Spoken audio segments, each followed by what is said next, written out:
Saya mau cerita. Ada dua orang sahabat yang tinggal di sebuah desa kecil di Italia. Sebut saja nama mereka adalah Pablo dan Bruno. Mereka adalah anak muda yang memiliki impian yang tinggi. Mereka sering berkhayal bagaimana kalau suatu hari nanti mereka menjadi orang terkaya di desanya. Keduanya merupakan orang yang sangat ambisius. Yang mereka perlukan adalah sebuah kesempatan. Pada suatu hari, kesempatan itu pun datang. Kepala desa memutuskan untuk mempekerjakan kedua anak ini untuk membawa air dari sungai ke sebuah penampungan air di tengah desa. Keduanya masing-masing membawa 2 buah ember dan segera menuju ke sungai. Menjelang sore, keduanya telah mengisi penampungan air sampai penuh. Kepala desa menggaji mereka masing-masing berdasarkan jumlah ember air yang mereka bawa. Wow, Pablo dan Bruno senang sekali. Ini berarti impian mereka akan segera terkabul. Mereka sulit percaya jika mereka bisa mendapatkan rezeki sebanyak ini. Mereka bekerja lebih keras lagi setiap hari agar bisa mengangkut air lebih banyak. Namun, Pablo mulai merasakan ketidaknyamanan. Ia tidak yakin pekerjaan ini bakal buat impiannya terwujud. Punggungnya nyeri dan kedua telapak tangannya lecet-lecet. Kian hari, kian takut saat harus pergi bekerja. Ia pun mulai berpikir keras mencari akal bagaimana caranya membawa air dari sungai ke desanya. Aha, Pablo mendapatkan ide. Bruno, saya punya rencana. Daripada kita mondar-mandir bawa-bawa ember setiap hari, kenapa kita nggak sekalian aja buat sebuah saluran pipa dari sungai ke desa kita? Saluran pipa? Ide dari mana itu? Seru Bruno. Kita udah punya kerjaan yang bagus, Pablo. Saya bisa bawa 100 ember sehari. Saya akan jadi orang kaya. Di akhir minggu, saya bisa beli pakaian baru. Pada akhir bulan, saya bisa beli seekor sapi. Dan pada akhir tahun, saya bisa bangun sebuah gubuk baru. Nggak ada kerjaan sebagus ini di desa ini. Setiap minggu kita bisa liburan. Setiap akhir tahun, kita berhak cuti selama 2 minggu dengan gaji utuh. Kita akan punya hidup yang layak. Jadi buang jauh-jauhlah pikiran untuk bangun saluran pipa. Tapi Pablo tidak putus asa. Ia akhirnya memutuskan untuk bekerja paruh waktu. Ia tetap bekerja mengangkut ember-ember air. Separuh waktunya, serta di akhir pekan, dia luangkan waktu untuk bangun saluran pipanya. Hal itu tidak mudah. Penghasilannya otomatis menurun dan dibutuhkan waktu 1 hingga 2 tahun sebelum saluran pipanya bisa menghasilkan sesuatu yang berarti. Bruno dan orang-orang desa mulai mengejek Pablo. Dia menyebutnya Pablo si manusia saluran pipa. Bruno yang berpenghasilan hampir 2 kali lipat dari Pablo terus memamerkan barang-barang baru yang berhasil ia beli. Sapi, keledai, pakaian, sepatu baru, gubuk bertingkat 2. Bruno bisa makan mewah di kedai. Orang-orang di desa menyebutnya Tuan Bruno. Sementara Bruno berbaring santai di sore hari pada akhir pekan, Pablo terus saja menggali saluran pipanya. Pada bulan-bulan pertama, Pablo memang tidak bisa menunjukkan hasil dari usahanya. Pekerjaannya memang sangat berat, bahkan lebih berat daripada kerjaan Bruno. Karena Pablo juga harus bekerja pada malam hari. Demikian pula di akhir minggu. Tapi Pablo selalu mengingatkan pada diri sendiri bahwa impiannya dibangun berdasarkan pada perjuangan yang dilakukan hari ini. Dari hari ke hari, dia terus menggali, inci demi inci. Sedikit demi sedikit, lama-lama jadi bukit.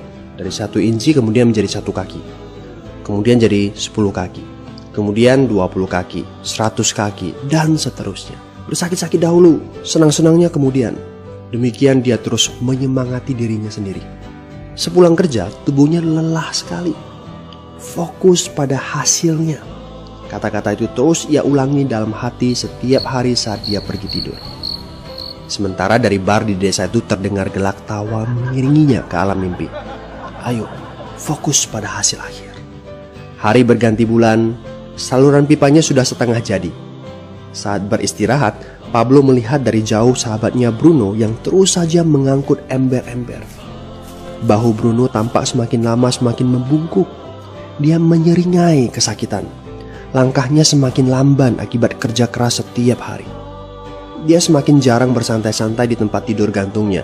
Dia lebih sering terlihat di bar, duduk dengan wajah letih dan murung. Saat pengunjung bar melihat Bruno, mereka saling berbisik. Hei, ini dia Bruno si manusia ember. Dia lebih suka duduk sendiri di sudut yang gelap ditemani botol-botol kosong di sekelilingnya. Akhirnya, Saat bahagia Pablo pun tiba. Saluran pipanya sudah rampung. Orang-orang desa berkumpul saat air mulai mengalir dari saluran pipanya menuju ke penampungan air di desa. Sekarang, desa ini sudah bisa mendapatkan pasokan air bersih secara tetap.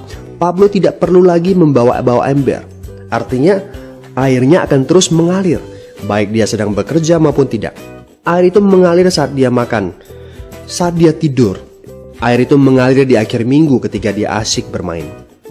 Semakin banyak air yang mengalir ke desa itu, semakin banyak pula uang yang mengalir ke kantong Pablo. Apa moral dari cerita ini?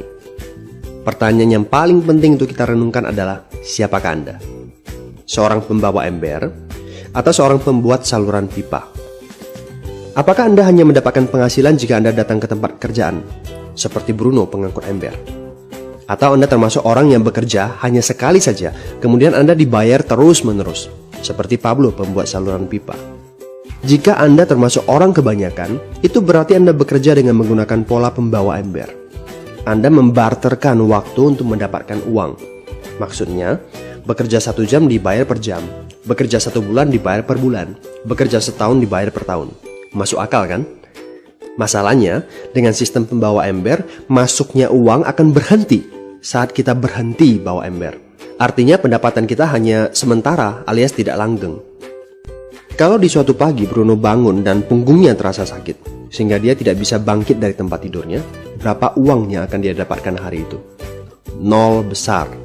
Fakta yang harus kita sadari adalah kita tidak bisa bekerja selamanya karena faktor usia dan kesehatan. Jika kita tidak sanggup membarterkan waktu kita, maka kita tidak akan mendapatkan uang. Pablo jauh hari sudah menyadari keterbatasan ini. Karena itulah dia langsung berpikir untuk menciptakan suatu sistem yang memungkinkan dia untuk terus mendapatkan bayaran baik dengan cara barter waktu ataupun tidak. Pikirkan ini. Bagaimana dengan Anda? Anda mau apa kalau besok penghasilan Anda berhenti? Apa yang akan terjadi kalau Anda dipecat? Apa yang terjadi kalau kemudian Anda sakit atau cacat sehingga tidak bisa membawa ember lagi? Bagaimana seandainya perawatan kesehatan yang mendadak yang harus Anda jalani menghabiskan uang tabungan Anda? Apa yang terjadi bila uang tabungan Anda itu langsung menguap dalam semalam? Kalau penghasilan Anda berhenti besok, untuk berapa lama Anda bisa membayar hipotek Anda? Cicilan rumah, mobil Anda, ataupun untuk biaya sekolah anak-anak Anda? 1 tahun, 6 bulan, 3 bulan, atau 3 minggu?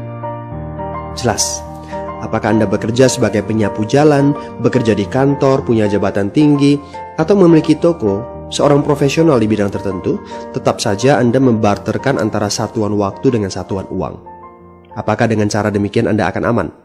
Satu-satunya jalan untuk menciptakan keamanan yang sesungguhnya adalah seperti yang dilakukan oleh Pablo, yaitu membangun saluran pipa saat Anda masih bekerja sebagai pembawa ember. Dengan membangun sebuah saluran pipa, Anda cukup mengerjakan pekerjaan sekali saja, capeknya sekali saja, tetapi Anda akan dibayar terus-menerus. Saluran pipa ini akan memberikan Anda penghasilan walaupun Anda sedang tidur ataupun Anda sedang main. Penghasilan ini juga akan terus Anda peroleh setelah Anda pensiun, pada saat Anda sedang sakit ataupun cacat sehingga tidak bisa bekerja, dan juga dalam situasi darurat. Inilah yang disebut sebagai penghasilan pasif. Anda tahu, saat ini kami sedang membangun saluran pipa yang akan memberikan penghasilan pasif. Mau tahu caranya? Hubungi teman yang meminta Anda untuk menonton video ini. Dia punya akses untuk informasi yang Anda butuhkan. Mintalah video lanjutannya, atau jika memungkinkan, bertemu langsung dengan teman Anda.